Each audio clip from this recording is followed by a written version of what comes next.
Tadi kita sudah mendengar bagaimana untuk kita bisa sampai ke level yang lebih meningkat lagi. Jadi ibu-ibu atau wanita-wanita atau siapapun engkau yang mendengar pada hari ini, jangan kita puas hanya menjadi Kristen yang sekedar Kristen bayi, Kristen anak-anak. Harus meningkat, karena ingat ya, nanti waktu Tuhan datang kedua kali, dia mencari mempelai loh. Dia kan bukan mencari mempelai anak-anak, nggak mungkin lah. Pasti dia cari wanita yang dewasa secara rohani. Dan bukti seorang yang dewasa rohani, waktu dia nggak fokus lagi kepada dirinya sendiri, nggak hanya cuman asking, begging, knocking, tapi menjadi pribadi yang belajar untuk fokus kepada yang lain, yaitu belajar memberi. Nah, tadi kita sudah belajar daripada perempuan Sunda. Dia bukan orang yang tahu kebenaran, tapi dia praktekkan melepaskan hak kepemilikannya, yaitu anak kandungnya loh, yang lahir dari perutnya. Dan akibatnya dia mendapatkan hal yang tidak pernah dia bayangkan, mendapat satu penghargaan Raja Salomo, dan pastilah Salomo juga memperhatikan kehidupannya. Itu yang pertama. Yang kedua, untuk melepaskan apa Bu Indri? Kita buka yuk Matius 18 ayat 21 sampai dengan 22 ya. Kemudian datanglah Petrus dan berkata kepada Yesus, "Tuhan, sampai berapa kali aku harus mengampuni saudaraku jika ia berbuat dosa terhadap aku? Sampai 7 kali?" Yesus berkata kepadanya, "Bukan, aku berkata kepadamu, bukan sampai 7 kali, melainkan sampai 70 kali 7 kali." Wow, ini yang ngomong Petrus loh ibu-ibu, anak-anak muda, wanita di tempat ini. Ini yang ngomong tentang 7 kali itu bukan orang yang tidak tahu kebenaran. Dan menurut Petrus dia sudah keren banget, itu udah keren lah ngampunin sampai 7 kali. Tapi yang menjadi pertanyaan, apakah betul versi Petrus mengampuni 7 kali itu sudah maksimal? Karena Tuhan Yesus berkata, no, not 7 times, bukan 7 kali, tapi 7 kali 70 kali. Artinya unlimited forgiveness. Waktu kita masih hitung-hitungan soal mengampuni, itu kita masih merasa gimana saya Bu Indri. Oke lah, sekali saya ampuni, 2 kali suami saya macam-macam saya ampuni, 7 kali pun masih saya ampuni. Tapi lebih dari 7 itu udah gimana saya Bu Indri.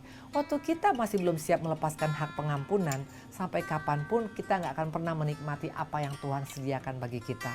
Memang betul, tidak enak lah disakiti. Siapa lagi yang mau disakiti, betul? Siapa yang mau dikhianati? Siapa yang mau dikecewakan? Betul.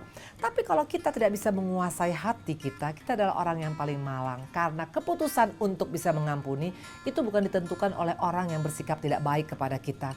Tapi it depends on us completely. Itu gimana kita?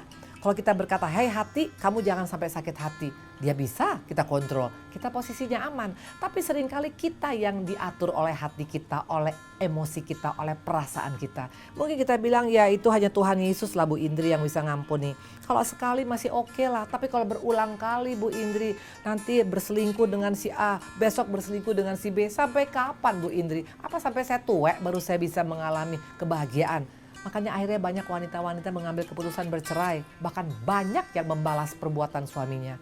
Ini gak akan pernah membuat kita mengalami janji Tuhan. Percayalah, itu semua adalah trik daripada si jahat.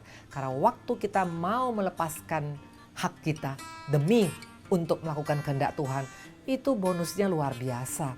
Dikatakan tadi, siapa manusia yang pernah bisa mengampuni walaupun orang itu melakukan kesalahan? Kita tahu cerita tentang seorang Raja Daud. Kita tahu Daud bagaimana begitu sadisnya, begitu kejamnya Raja Saul. Saul itu padahal adalah mertuanya. Tapi dia gak siap untuk disaingi oleh seorang Daud. Makanya dia berusaha untuk membunuh menantu kandungnya sendiri loh.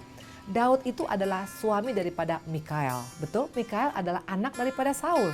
Tapi karena banyak orang yang memuji-muji Daud, bahkan dikatakan berlaksa-laksa. Sedangkan memuji Saul cuma beribu-ribu. Seringkali karena kita kalah pamor, kita gak siap untuk bisa menerima orang lain. Kita mulai marah, kita mulai benci. Dan akhirnya kita mulai obsesi untuk menghancurkan dia.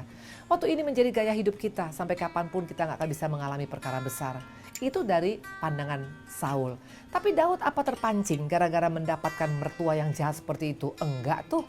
2 kali dia mendapat kesempatan untuk membunuh seorang Saul. Pertama waktu dia masuk dalam kamar, maafkan saya. Pertama waktu dia membuang hajat, itu kesempatan yang paling keren untuk membunuh seorang Saul. Yang notabene-nya sangat obsesi untuk membunuh seorang Daud. Tapi Daud gak melakukan hal itu. Bahkan yang kedua waktu dikatakan Saul tidur. Itu dia hanya potong punca jubahnya loh. Itu punca jubah tuh seperti saya punya baju ini, hanya cuman ujungnya loh.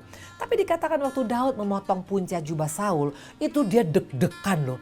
Nah itulah orang yang memang sangat mengasihi Tuhan. Dosa kecil yang dilakukan membuat dia tidak nyaman. Yang paling bahaya, sudah berbuat yang sangat mengerikan, kita masih cuek, masih santai, masih merasa it's okay, wajar gue buat dosa, namanya juga manusia. Daud adalah pribadi yang luar biasa. Dia tidak mau menyentuh seorang Saul yang notabene-nya mau membunuh dia. Bahkan dikatakan waktu itu di Nob, gara-gara waktu itu nabi, ada hamba Tuhan yang memberikan makan Daud, itu 80 nabi dibunuh di Nob, semuanya dipotong loh kepalanya. Artinya Saul ini bencinya luar biasa kepada Daud. Apakah Daud membalas kebencian Saul dengan membunuh Saul? No, dia tetap menyadari bahwa untuk orang-orang yang diurapi Tuhan, dia tidak mau mengusiknya. Dan itu yang membuat Daud mengalami perkara besar. Dia lepaskan hak untuk bisa tidak mengampuni. Dia belajar untuk mengampuni. Itu yang sebabnya makanya dikatakan dalam ayat ini, coba kita baca ya. Apa yang terjadi dengan seorang Daud. Dikatakan di sini, Daud akhirnya dipromosikan Tuhan luar biasa. Dari tukang angon 2-3 kambing loh. Akhirnya menjadi raja Israel yang paling terkenal. Bahkan daripada Daud, keturunan Daud, Salomo itu menjadi raja yang sangat amat kaya. Yang tidak pernah dipikirkan oleh Daud, si tukang angon kambing tadi, menjadi raja Israel, bahkan menjadi pribadi yang sangat dikasih Tuhan. Bahkan Yesus dikatakan anak Daud loh. Sadar gak kita akan hal ini? Ternyata bonus dibalik memberi, melepaskan pengampunan, itu powernya luar biasa. Mari wanita, pada hari ini jangan sampai kita mau ditipu dan dikecoh oleh si jahat. Waktu si jahat berkata, jangan ampunin pasanganmu, jangan ampunin suamimu, jangan ampunin orang tuamu, jangan ampunin anakmu. Keenakan nanti. Itu pola dunia, karena mereka tidak mau kita untuk menikmati seperti apa yang dialami oleh Daud. Makanya seringkali orang terobsesi dengan sakit. Banyak saya punya pelayanan wanita-wanita yang kena kanker payudara, kena sakit penyakit mah yang sangat kronis. Itu salah satu penyebabnya adalah karena tidak bisa mengampuni. Yang pasti orang tidak bisa mengampuni itu tidak akan mungkin happy hidupnya. Itu yang pasti tidur tidak nyenyak, makan tidak kenyang, bahkan juga dalam keadaan yang sakit bolak-balik. Nggak tahu penyakitnya apa, diperiksa oleh dokter nggak tahu penyakitnya apa. Bukan karena penyakit kena virus, tapi karena otaknya yang tidak siap untuk mengampuni. Saya pernah menyimpan sakit hati loh. Karena waktu itu mungkin suami saya melakukan kesalahan dan saya anggap tidak pantas dia melakukan kesalahan seperti itu. Akibatnya aku sakit sampai koma, dibawa ke Singapura. Wow, rugi sendiri. Belum lagi muka saya waktu itu hancur total. Ini semua nanah loh semua ibu-ibu. Bayangkan, udah penyakitan, muka jelek, masuk neraka lagi. Hanya gara-gara apa? Nggak bisa forgive. Kita punya husband. Siapa sih yang nggak pernah jatuh dalam dosa? Siapa sih yang nggak bisa kepleset? Semua orang pasti bisa melakukan kesalahan. Tapi ayo dong belajar daripada seorang Daud. Tuhan katakan bukan 7 kali, tapi 70 kali 7 kali. Artinya unlimited forgiveness. Dan waktu kita lakukan ini, yang tidak pernah kau pikirkan Tuhan akan sediakan. Allah menyediakan tuh beda dengan mertua menyediakan loh. Allah menyediakan beda dengan suami menyediakan. Suami menyediakan paling terbatas mungkin rumah, atau mungkin mobil, atau mungkin perhiasan. That's all. Tapi kalau Tuhan yang menyediakan, gak main-main. Kesehatan menjadi milikmu, sukacita menjadi milikmu, damai sejahtera menjadi milik kita. Belum lagi anak-anak yang berhasil, belum lagi kesehatan. Intinya terlalu banyak yang gak bisa disebut satu persatu. Iblis gak suka kita tahu tentang ini. Makanya iblis gak mau kita melepaskan tentang pengampunan. Hak kita memang untuk berkata, aku tidak siap mengampuni Bu Indri. Karena terlalu sakit yang saya alami. Betul, itu hak kita. Tapi sampai kapan kita mempertahankan hak ini? Apakah sampai kita mesti sakit dulu, sampai kanker dulu? Rugi sendiri. Jadi yang pertama tadi dikatakan adalah apa? Hak atas kepemilikan. Sundal bisa melepaskan anaknya. Seringkali gereja hanya gara-gara aset mereka sampai gontok-gontokan. Sayang sekali. Seringkali gara-gara kekuasaan sampai orang-orang sampai bisa melakukan hal-hal yang tidak baik. Sayang sekali. Yang kedua, hak atas mengampuni.